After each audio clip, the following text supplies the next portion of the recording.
बन के हर घड़ी याद तेरी आए सोतल बन के मैं फिरूं श्याम तेरे नाम युगल बन के मैं फिरूं श्याम तेरे नाम युगल बन के मैं फिरूं श्याम तेरे नाम युगल बन के मैं फिरूं श्याम तेरे नाम युगल बन के। आज गोपिकाओं का बड़ा ही वियोग देखा उधो उधो के वे आंसू की धाराएं बह रही हैं। इतना वियोग इतना प्रेम भगवान कन्हैया से। इधर पत्रिका दे करके उधो पुनः चल देते हैं भगवान कन्हैया के पास। भगवान कन्हैया से मिलन होता है। अब बंधुओं भगवान मन में विचार करते हैं कि मुझे अब इसे मथुरा में भी नहीं रहना है, वृंदावन भी नहीं जाना है। तो भक्तों जो पहले अरुणत नगर था जो समुद्र के समीप, आज भगवान कन्हैया ने भगवान विश्वकर्मा को याद किया और जैसे भगवान विश्वकर्मा आए भगवान कन्हैया कहने लगे कि हे महाराज आप ऐसा करें कि रात ही रात अरुणत नगर पर द्वारिका नगरी बन जानी चाहिए। भगवान विश्वकर्मा को जैसे आज्ञा मिली, रात ही रात स्वर्ण सुसज्जित द्वारका नगरी का निर्माण हो गया और जितने भगवान के ये मथुरा वासी थे निंद्रा में सोते ही सोते सब द्वारिका में पहुंच गए। बोलिए द्वारिकाधीश भगवान की। भगवान द्वारिका नगरी में बड़े आनंद पूर्वक से अपना समय व्यतीत करने लगे भक्तों। कृष्ण और बलराम दोनों भाई आनंद पूर्वक से अपनी समस्त सखाओं के साथ अब क्योंकि भगवान कन्हैया अभी तक एक पल भी चैन से ना रह पाए जब से भगवान कन्हैया मथुरा में आए, मथुरा से गोकुल में पहुंचे, गोकुल से भगवान वृंदावन को आए। अपनी मां के समेत भगवान अब वहां आनंद पूर्वक से समय व्यतीत कर रहे हैं। इधर भक्तों दोनों भाइयों में बलराम जी बड़े हैं, तो आइए अब बलराम जी के विवाह की कथा को श्रवण करते हैं, फिर भगवान कन्हैया के विवाह की कथा को।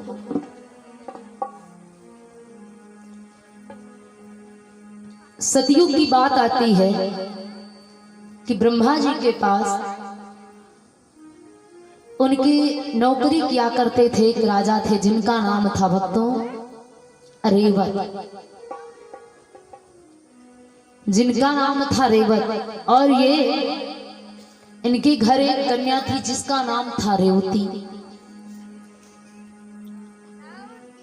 ब्रह्मा जी की सभा में बैठने के कारण, ब्रह्मा जी के साथ में रहने के कारण रेवत ने कहा महाराज ब्रह्मा जी ऐसा करें कि हमारे घर एक कन्या है और आप हमारी कन्या के लिए कोई सुंदर वर बताएं।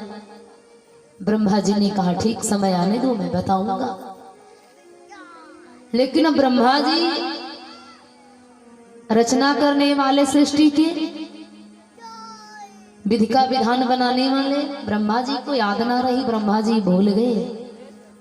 धीरे धीरे करके भक्तों सतयुग निकल जाता है, त्रेता निकल जाता है और द्वापर आ जाता है, लेकिन ब्रह्मा जी ने रेवत को उनकी कन्या लायक कोई वर नहीं बताया। जो कि बात आती है कि सतयुग में जन्म भयो, त्रेता रह्यु कुमारी, और द्वापर में जा ब्याह हुआ, कौन पुरुष की नाम। सतयुग की जन्मी रेवती।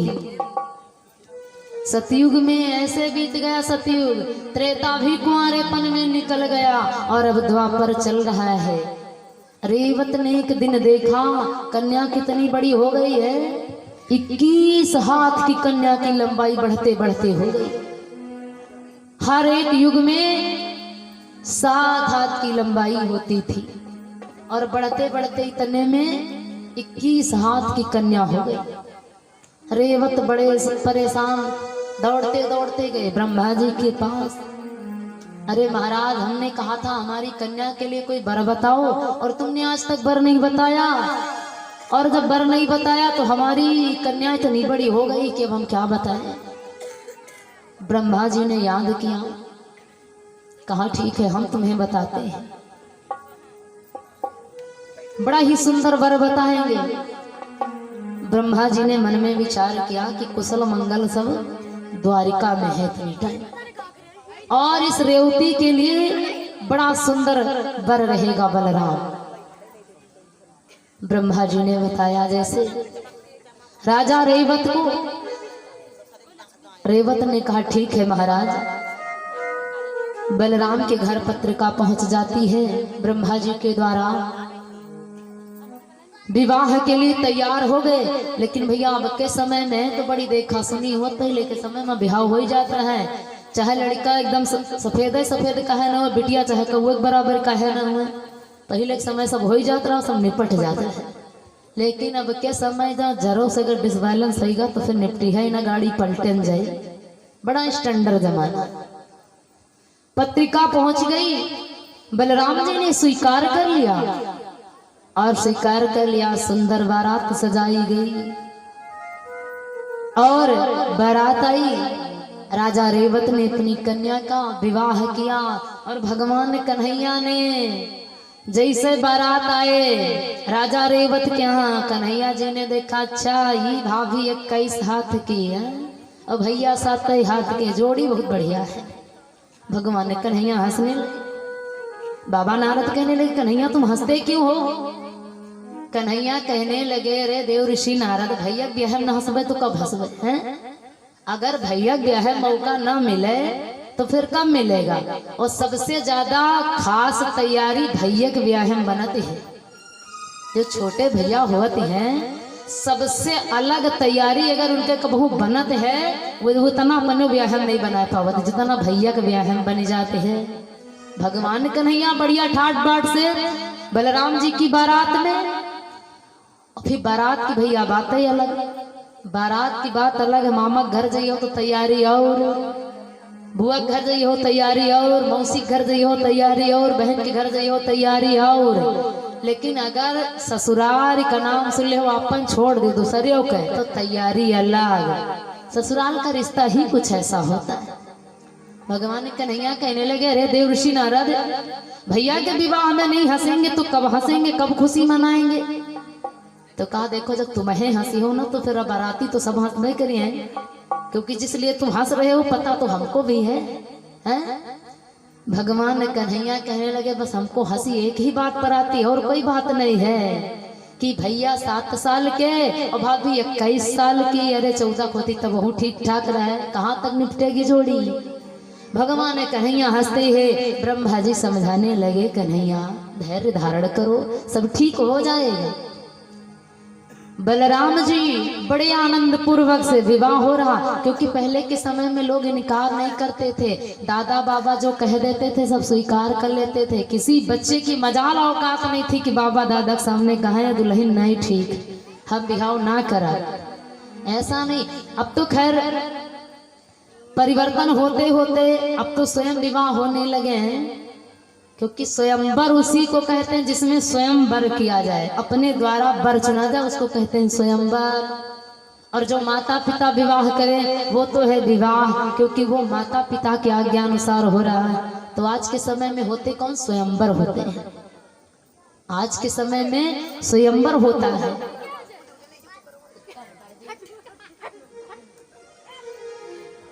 बड़े आनंद पूर्वक से विवाह हुआ भक्तों, और बड़ा ही आनंद आया बलराम जी के विवाह में, क्योंकि वैदिक रीति रिवाज के अनुसार बलराम का विवाह हुआ। जो मंडप के नीचे विवाह किया जाए, ब्राह्मणों को बुला करके किया जाए और घर के आंगन में किया जाए, वो विवाह सफल और सुलभ माना जाता है। क्योंकि जिस घर में वैदिक ध्वनि होती है, शंखनाद होती है, ब्राह्मण आकर के मंत्रों का उच्चारण करते हैं, मानो वो घर पवित्र हो जाता है और उस घर में कोई कलह नहीं निवास करता है, जिस घर में कन्यादान किया जाता है। लेकिन अब के समय में तो घर चाहे जितना अच्छा बना हुए, लेकिन उचित अनुचित का कोई विचार नहीं, तुरंत 12 बंकी चलो वो सब हुए निपट जाए मैरिज हॉल में। घर में कोई नहीं करना चाह रहा, शायद इसीलिए अब कलह दोष ज्यादा आ रहे हैं घरों में, क्योंकि अब उचित अनुचित का किसी को विचार नहीं है। बस अपने मन का होना चाहिए, अच्छा होना चाहिए और जल्दी होना चाहिए। और जल्दी जब तुम कर लेते हो तो कभी भगवान भी जल्दी कर दे तो कोई खराब बात नहीं है। जल्दी जब हम सभी को हो जाए, तो यदि भगवान भी जल्दी कर देते हैं तो उसमें कोई बुराई नहीं है, क्योंकि जब हम अपने मन का करते तो भगवान भी कर सकते हैं। शायद इसीलिए अब परिवर्तन बहुत बड़े बड़े हो रहे हैं। बड़ी सुंदर बारात, बड़ा सुंदर स्वागत सम्मान बलराम के विवाह में। और अभी सुनेंगे कन्हैया के विवाह में ऐसा नहीं है, क्योंकि हमारे कन्हैया जी बड़े चंचल हैं ना, और बलराम जी सरल स्वभाव के हैं। तो बड़ी ही सुंदर बारात के मान सम्मान राजा रेवत ने किया, और बारात बड़ी सुंदर आई, क्योंकि बारातें बड़ी सुंदर पहले के समय में आती थी। लेकिन अब परिवर्तन है कि जब से चली गई गरम चाय तो चना चब्याना चला गया।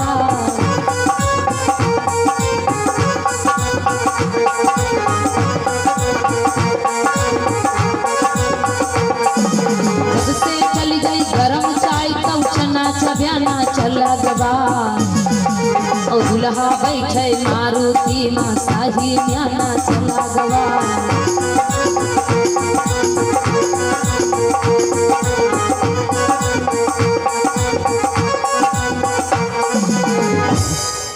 तो भैया अब तो मान लो परिवर्तन बहुत बड़ा है। पहले के समय में बढ़िया दूल्हा बारात जाती थी तो हाथी जाते थे, घोड़े जाते थे, और पीनस जाता था, ऊंट जाते थे, विचित्र विचित्र सवारियां निकलती थी, बारात निकलती थी। लोग देखते थे कि बारात जा रही, दूल्हा सरकार पीनस में बैठ करके जाते थे। लेकिन अब कितना बड़ा परिवर्तन है। बारात चाहे जितनी महंगी शादी हो जाए आपकी, लेकिन दूल्हा सरकार की व्यवस्था वही है जो बारातियों की है। बस थोड़ा परिवर्तन हो जाता है कि गाड़ी पर फूल माला डाल देते थे, पता चल जाए दूल्हा है। और पहले के समय में बड़ी सुंदर बारातें हुआ करती थी और लोग बड़े आनंद पूर्वक जाते थे, स्वागत सम्मान होता था। लेकिन आज किसी का स्वागत होता है? आज किसी का स्वागत होता है? नहीं होता है। क्योंकि गांव में 4-5 दिन पहले जब बारात आवे तो लोग पता लगावे लागते हैं कि गांव में सबसे ऊंच गोबर वाला गड्ढा कौन है, घूर कौन है, पता कर लिया था। और जब सबसे ऊंच देखें गांव किनारे है बढ़िया, वह ऊपर एक गाड़ दिन बांस, और बांस पर लिख दिए थे वेलकम। पढ़े लिखे हो तो समझ जाओ और नहीं फिर चले जाओ। वेल का अर्थ कुमार, कम का अर्थ आना। आओ, बहुत बढ़िया व्यवस्था। अब हिंदी भी नहीं अंग्रेजी में लोग लिखते हैं। ये स्वागत आज के समय में बांस के डंडे करते हैं। पहले के समय में जब बारात आती थी तो लोग पूरे गांव के लोग सज धज करके साफ सफाई कर करके बैठते थे कि आज हमारे गांव बारात आएगी। पूरा गांव सजता था, पूरे गांव की सफाई और पूरे गांव के लोग स्वागत सम्मान करते थे। ये बारात का महत्व हुआ करता था। और जब बारात आती थी तो लोग एक दूसरे के गले मिलते थे, परस्पर प्रीत निभाई जाती थी। लेकिन अब तो कोई मिलने वाला नहीं, बस एक दो लोग मिलने मानो बड़ा काम हो गया, बड़ा स्वागत सम्मान तुम्हारा हो गया। और आए ना तो फिर व्यवस्थाएं ऐसी ऐसी अब चल गई हैं कि ठंडे ठंडे आओ तो ऐसे ही जल जाओ। चाय जैसी अब बीमारी जो आई है ना, ये पहले नहीं हुआ करती थी। लोगों को बढ़िया ठंडा शरबत दिया जाता था, लोग पीते थे और ये आत्मा शांति पाती थी। लेकिन दादा तो वाह खौलत चाय जैसे होठ में लगायो, बेचारे होठ परेशान तड़पड़ाई रही गे। होठ कहे हाय हाय, जिभ्या कहे कहे परेशान का हुईगा। तो पेट क्या कह रहा अंदर से, तुम दोनों जने न जान पई हो, समझो बूझो ना हम बताइते हैं। होठ कहे हाय हाय, जिभ्या कहे काय, तो पेट कहे या चाय है। ऐसी ऐसी बीमारी चली है। तो बड़े आनंद भाव से बारात आई और विवाह हुआ। बलराम जी महाराज रेवती को लेकर के चले और बारात में तभी तक भैया आनंद आता है और तभी तक कुशल मंगल होता है जब तक बारात में पार्टी होती है दुई। जब तक बारात में दुई पार्टी हुई है तब तक कोई लड़ाई झगड़ा नहीं, कोई उपद्रव नहीं, सब बढ़िया आनंद ही आनंद। क्योंकि लड़की पक्ष के सोचते हैं कि हमारे घर बारात आ रही है तो वो कुछ नहीं उपद्रव करते हैं, और लड़के वाले सोचते हैं हम बारात लेकर के आए हैं। तो बाराती और जनाती इन दोनों पार्टी में कभी लड़ाई नहीं होती। अब कहूँ निमंत्रण भूले उसे पहुंचाए रहे हो पार्टी, कौन खुराफाती वह अब समझ जाओ। सब ग्राम अंदर तो बन जे है हुआ धर्मेंद्र पिक्चर चालू कर दे, बारात तुम्हारा लौटिया हो, चाहे विवाह करो और चाहे वहां परे रहो।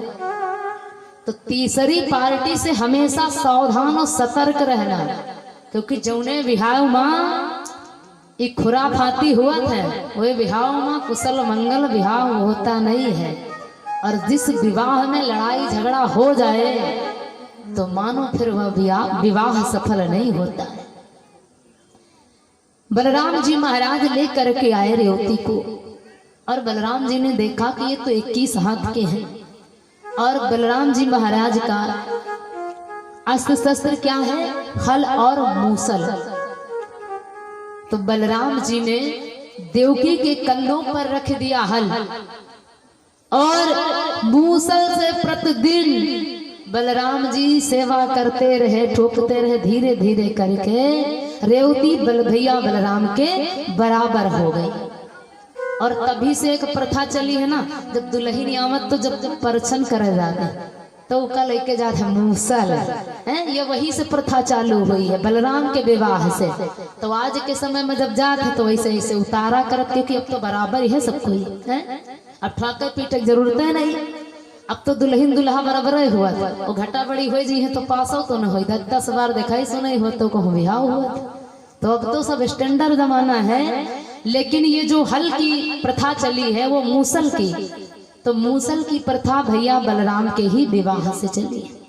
अब भैया बलराम का विवाह हो गया, बड़े ही आनंद पूर्वक से समय व्यतीत हो रहा है।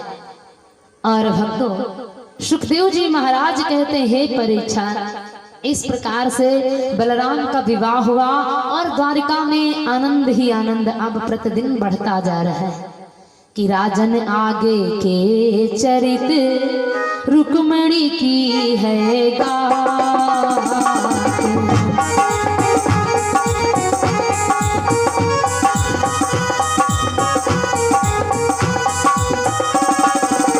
कहो प्रेम के साथ में जय श्री सीता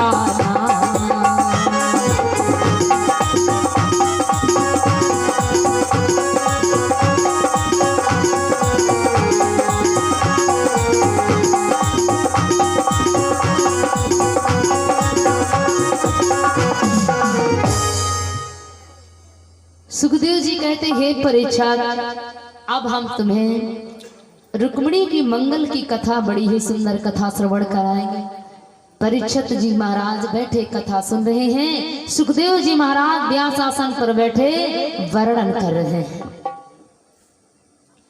आज बंधु एक विदर्भ देश था कि था नामी एक विदर्भ देश, भीष्मक नैप का शासक था।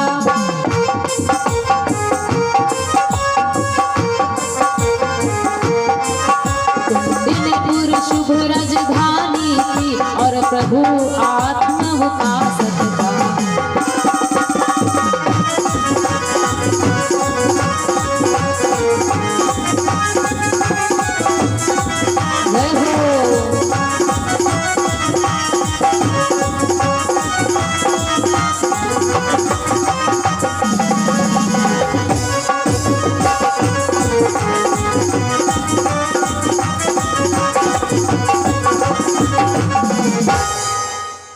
आइए, जो हमारे भक्तों ने दान दिया है वो अपने नाम सुनते चले।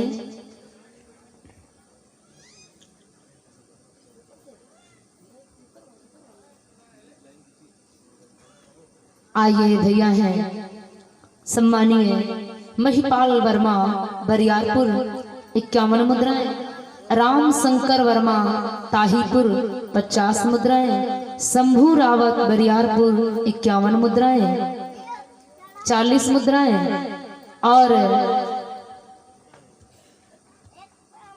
भुल्लू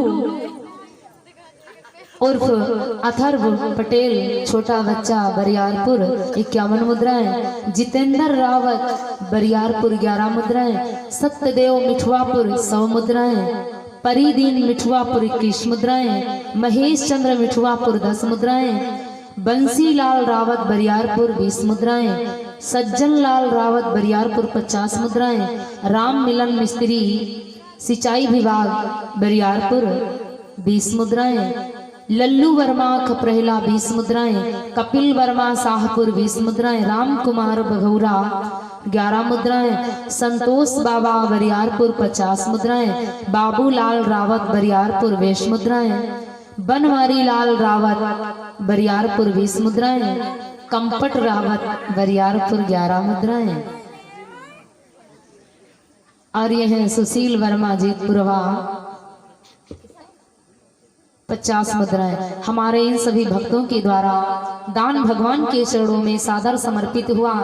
लक्ष्मी नारायण कल्याण करें, परिवार में मंगलमय सद्बुद्धि प्राप्त हो और काया निरोगी हो। बोलिए वृंदावन बिहारी लाल की जय जय श्री राधे। अच्छा, फिर मान गिनहिया के जयकारा से हम वैसे बरियारपुर का नाम तो खैर अच्छा है क्योंकि यहाँ पर कथाएं बहुत हुआ करती हैं। हाँ, लेकिन कथा तो करवा लेते हैं क्योंकि कथा में पैसा लगता है, कथा में पैसा लगता है, पैसे कमी नहीं, कथा हो जाती है, मान सम्मान दे देते हैं। लेकिन जब भगवान के नाम की बारी आती है ना तो चुप्पी साध करके बैठ जाते हैं। काहे बोली तुम्हारे कथाओं करवाई, पैसों खर्चा करी, वो समय अपन दान करी और तुम्हारे नाम पर बोलबो करी बोल ना। लेकिन यह बात गलत है, यह बात गलत है। वह वाली ताकत लगा दिन को जन कबहू कबहू लड़ाई में सब जने लगा दिया था, तो पूर्व बैठ वाला में लड़त तो पछुआट वाला पहुंचा दिया था। तो मान लो गुस्साए जाओ सबको, बोल दी प्रेम से बोलिए कृष्णचंद्र भगवान की। अच्छा, बीच में यहाँ कुछ जनी बैठा तो कसम खाए कि हम वालब ना। हाँ, तो बोली है ना उपाय चाहे तो उन करो, जिनका नाई ग्वालक है तो ना बोली है उनसे चाहे जितना कहो। वैसा नहीं किसी के पास आवाज नहीं है, अगर भगवान आवाज ना देती तो मैं परेशान हो तो का बताई हमका नाई दिहिन नहीं, हम हूँ वही तेज से बोली। जिनके पास जो चीज नहीं होती तो भगवान को दोष देते हैं और जब मिल जाता तो अपने आप को नहीं दोष दे देते हो कि हमारे पास है और हम नहीं बोल रहे हैं। बोल दिया करो प्रेम से। आज भक्तों सुखदेव जी महाराज कहते हैं परीक्षा कुंडिनपुर में जो विदर्भ देश में पड़ता है, जहां पर राजा भीष्म है और उनके घर में एक कन्या है जिसका नाम है रुक्मिणी। 5 भाइयों में रुक्मिणी अकेली है और जिसका बड़ा भाई है रुक्म। एक दिन रुक्मिणी भक्तों अपनी सखियों के समेत जाती है बगीचे की ओर खेलने के लिए। और जब बगीचे की ओर खेलने के लिए जाती है तो रुक्मिणी में इतना तेज है, क्योंकि ये त्रेता वाली सीता ही द्वापर में रुक्मिणी हुई है। और सीता जी का वर्णन गोस्वामी जी ने दिया था कि सुंदरता कहाँ सुंदर करई,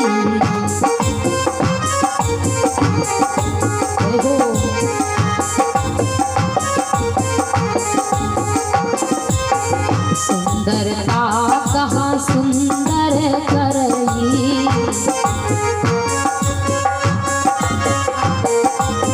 सुंदरता कहाँ सुंदर करई, मणि जमुदीप शिखर जमु करई।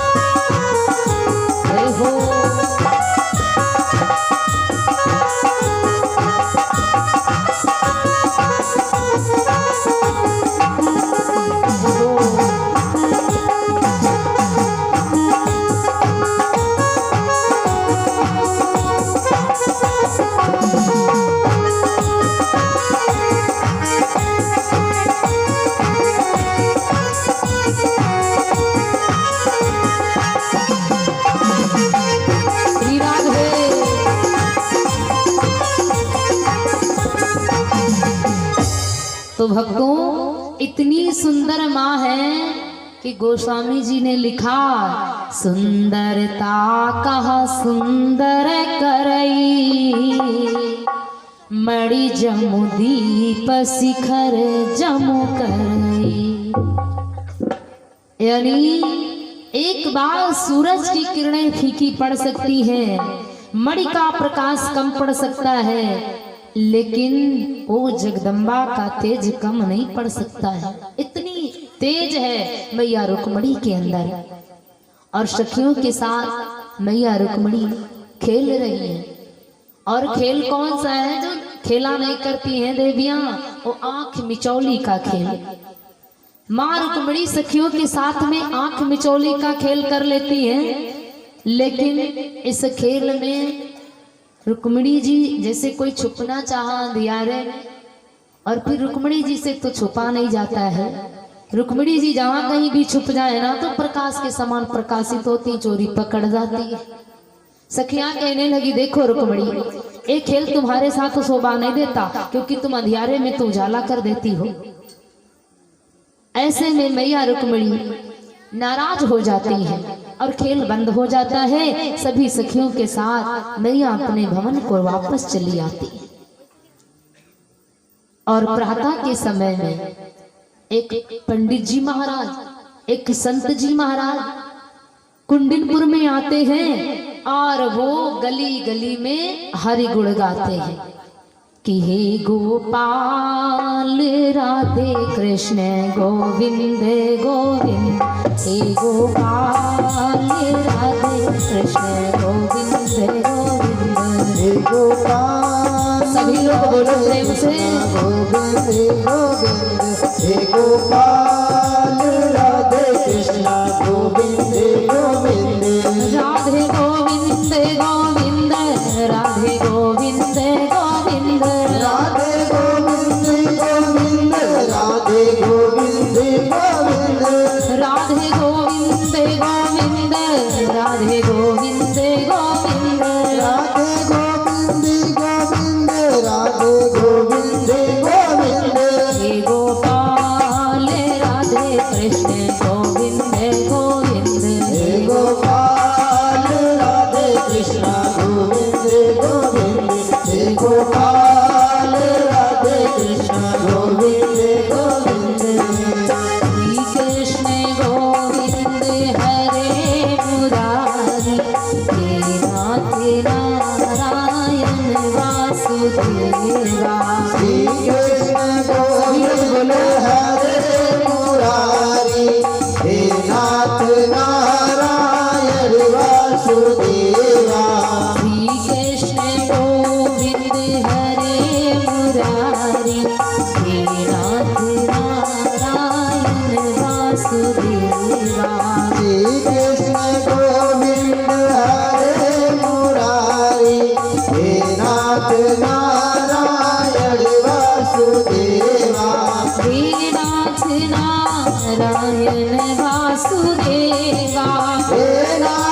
नारायण वासुदेवा हे कृष्ण नारायण वासुदेवा हे कृष्ण नारायण वासुदेवा हे कृष्ण नारायण वासुदेवा हे कृष्ण नारायण वासुदेवा हे गोपाल राधे कृष्ण गोविंद गोविंद हे गोपाल राधे कृष्ण गोविंद गोविंद हे गोपाल राधे कृष्ण गोविंद गोविंद हे गोपाल राधे कृष्ण गोविंद गोविंद राधे गोविंद गोविंद राधे गोविंद गोविंद राधे गोविंद गोविंद राधे गोविंद गोविंद राधे